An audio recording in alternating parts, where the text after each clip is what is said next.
네, 기법 강의 시간입니다. 이번 주는 그냥 주식이라는 거에 대해서 다시 한번 생각해보는 시간. 뭐 날씨도 덥고 장도 안 좋고 그런데 복잡하게 머리 아픈 기법 말고 주식이라는 거에 대해 다시 한번 생각하는 시간을 갖도록 할게요. 우리가 여러 가지 재테크가 있죠. 재테크 또는 뭐 더 큰 범위에서 보면 투자라는 게 있죠. 근데 보통 보면은 뭐 아직도 어르신들 보면은 저희 어머니도 주식에 대해서 별로 안 좋게 생각하시는 경향이 있고, 주식만 하면 손해를 본다 뭐 이런 저기도 있고 얘기도 있고, 주식으로 돈 벌기 어렵다 그런 얘기도 있고, 그렇죠? 근데 기본적으로 주식을 우리가 투자라고 그러죠. 투자하고 또 다른 게 뭐가 있어요? 투기라는 게 있죠. 투자랑 투기는 어떻게 다를까요? 여기에 대해서 한번 생각을 해볼게요. 주식은 왜 투기가 아니라 투자가 될까요? 이거에 대해서 우리가 알면은 흔히 말하는 주식만 하면 망한다는 거에 대한 반론을 제기할 수 있겠죠. 일단은 투자든 투기든 재테크는 여러분들이 꼭 아셔야 될 게 뭐냐면 위험성이 있는 거예요. 위험성. 투자라고 써 있는 거는 리스크가 있다는 거죠. 리스크. 투기하고 투자는 뭐냐면 큰 차원에서 보면은 리스크 관리를 할 수 있느냐 없느냐 차이예요. 리스크 관리를 할 수 있느냐 없느냐. 어떤 종목을 한 종목만 들어간다고 쳐요. 마음에 들어서. 몰빵이라고 그러죠. 보통 몰빵. 이렇게 되면 이게 투자가 될까요? 투기가 될까요? 얘는 투기가 되는 거예요. 투기. 왜? 리스크 관리가 없기 때문에. 투자하고 투기 차이는 이거예요. 리스크 관리를 할 수 있는지 없는지. 그래서 이제 금융시장에서 역사를 지나다 보니까 요런 게 필요하다 해가지고 만든 게 이제 선물 옵션 이런 거죠. 또는 공매도 뭐 이런 거. 그래서 기관들은 오랜 세월 하다 보니까 내가 손해는 안 볼 수 있는 방법이 있다. 그게 뭐냐? 리스크 관리 해지, 리스크 해지라고도 하죠. 방법을 강구를 해서 이렇게 투자하는 걸 얘기를 하는 거죠. 근데 여러분들이 이거를 착각하는 거예요. 이거를. 주식 투자를 처음 하시는 분들은 비중 조절에 실패를 하죠. 비중 조절. 꼭 몰빵 아니더라도 비중 조절.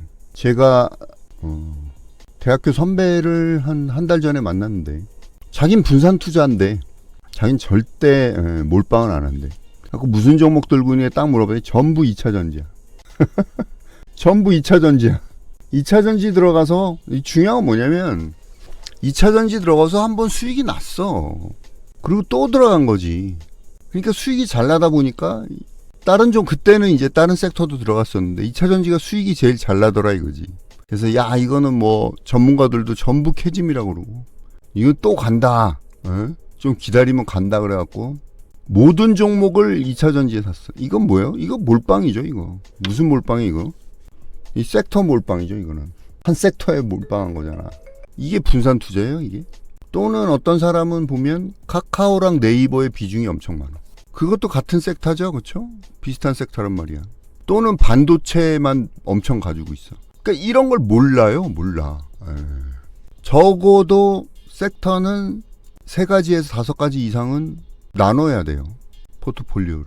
아니, 투자에 대해서 몇백 년 동안 열심히 연구한 사람들이 포트폴리오 이론이라는 걸 만들었잖아.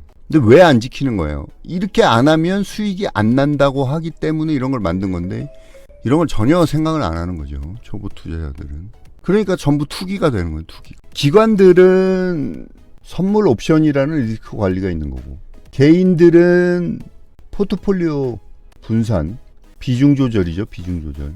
한 바구니에 계란을 한 바구니에 담지 말라. 속담이 괜히 나왔겠어요. 속담이라는 거는 오랜 선배들이 경험을 해본 결과 우리한테 주는 교훈이잖아요. 그렇죠? 어떻게 보면. 그러니까 개인 투자자들은 주식이 잘못하면 투기가 되는 걸 몰라요. 잘못하면 투기가 되는 걸 몰라.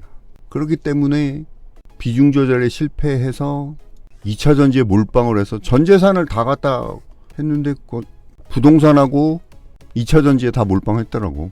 이게 다 돈이 묶였죠 지금. 그러면서 자기가 주식 투자 자기는 오래 했고 잘한대. 뭐 제가 할 말이 없죠. 이런 대원칙들이 있는 거죠. 대원칙. 그 다음에 또 차트를 무시하는 경향이 있죠. 차트를 무시하는 경향. 꼭 고점에서 하죠. 고점에서. 기다릴 수가 있었어요? 차트라는 거는 기본적인 차트는 가격만 얘기하는 거죠. 근데 가격이 막 올라가니까 이 종목 상담도 하다 보면 며칠 전에도 새로 오신 분들 종목 상담 보면 다 고점에서 물려있죠. 그렇죠? 거긴 들어가는 자리가 아니죠. 들어가는 자리. 그런 자리에서 들어가면 안 되는 거죠. 그러니까 지금 주식 물리신 분들 보면 다 코로나 때 주가가 엄청 상승할 때 들어가는 거죠. 아무리 주식이 좋아도 고점에서 물리면 안 되죠. SK하이닉스를 웹패시도 날라가네요. 알았어. SK하이닉스를 며칠 전에 보니까 요날 샀더라고. 요날 딱 하루 딱 올라가고 지금 떨어지고 있는데, 예를 들면 그런 거죠. 그리고 요날 사갖고 하루 종일 계속 몇 달 동안 물려있고, 그 다음에 뭐 2차전지를 예를 들면 LG엔소를 볼까요?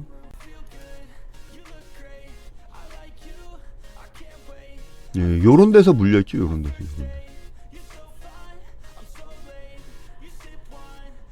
손절은 원래 힘든 거예요. 그러니까 손절을 안 하는 방법을 생각을 해야지. 보면은 손절하면 돼지 들어갔다 손절이 돼요? 손절은 힘든 거예요. 뭐 방송에서 다시 간다 그러고 앉았는데, 전문가님만 믿겠습니다 이러고 뭐 다 기다리는데 안 올라가잖아. 그 사람들은 올라간 것만 얘기하고. 그쵸? 지금 뭐 조선 이런 것도 마찬가지예요. 눌림목? 저는 눌림목 별로 안 좋아하는 거 아시죠? 왜? 눌림목 잘못 들어갔다가 번 거 다 토해낼 수가 있는 거죠. 그 눌림목은 파동을 보고 해야 되는데, 물론 방산조선 좋아요. 지금 방산조선. 하지만 타점이 아니란 말이지. 지금 또 들어가라고 뭐 방송에서 얘기하던데. 기가 막혀요. 저는 솔직히 얘기하면. 현대로템 볼까요? 현대로템은 여기 화살표 뜰 때 제가 요런 자리에서는 추천해 드리죠. 최근에 작년 초에 추천해 드렸죠. 현대로템. 그리고 박스권하고 한 번 더 가겠다 해가지고 또 어디서 추천해 드렸더라. 근데 꼭 이럴 때 들어가. 이럴 때. 그다음에 하나에어로스페이스도 기술적으로 제일 최근에 드린 건 여기 눌림목에서, 그쵸? 여기서 한 번 드렸고, 그 다음에는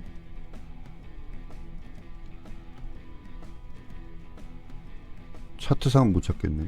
LIG 넥스원은 이 자리에서 아마 한 번 드렸을 거예요. 여기 어디서.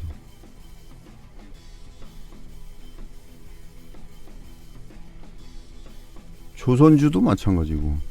여기가 타점이죠. 처음 타점은. 그다음에 어디서 또 드렸더라. 요런 데서 한번 드렸을 거예요.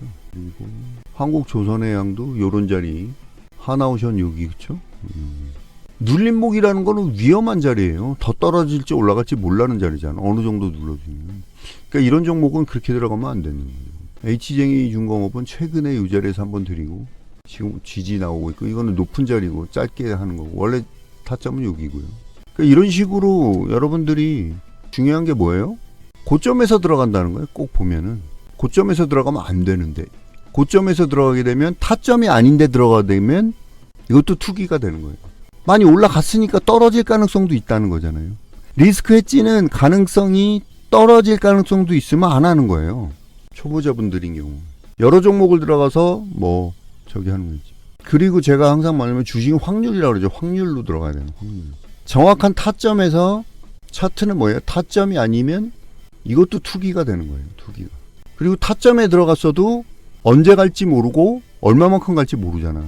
그래서 확률에 의해서 비중 조절을 해야 되는 거죠. 아까도 말씀드렸지만 포트폴리오 섹터를 나누는 것도 나누는 거지만 종목을 비중 조절. 그래서 한 섹터에는 보통 많은 종목 들어가면 안 되고, 비중은 초보자분일수록 종목 수를 늘려야 되는 거죠.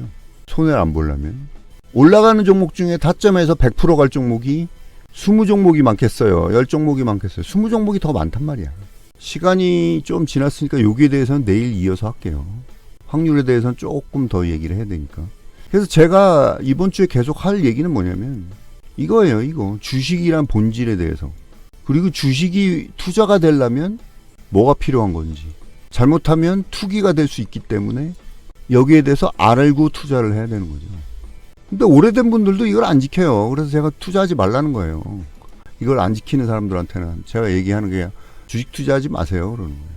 이런 기본적인 거를 모르기 때문에, 또는 알고는 있는데 전혀 신경을 안 쓰기 때문에 계좌가 박살이 나는 거예요. 자, 내일 이어서 하도록 하겠습니다. 주식 투자의 본질이란 제목으로 해주시면 되고요, 관장님. 오늘 첫 번째 시간이었습니다.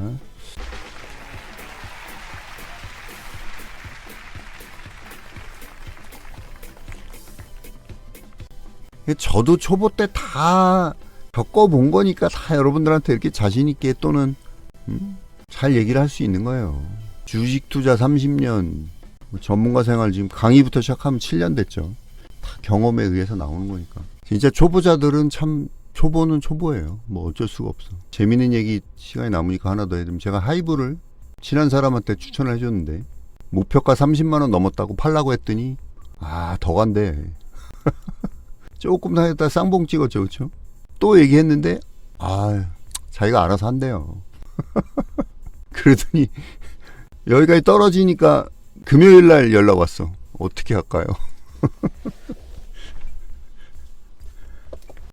내가 진짜 역시 초보자는 안 돼. 내가 이 생각밖에 안 들어. 파동이 다 나왔잖아요, 엘리어트가. 가면은 보너스지. 뭐 물론 보너스로 갈 수도 있겠지만은 얼마나 갈까.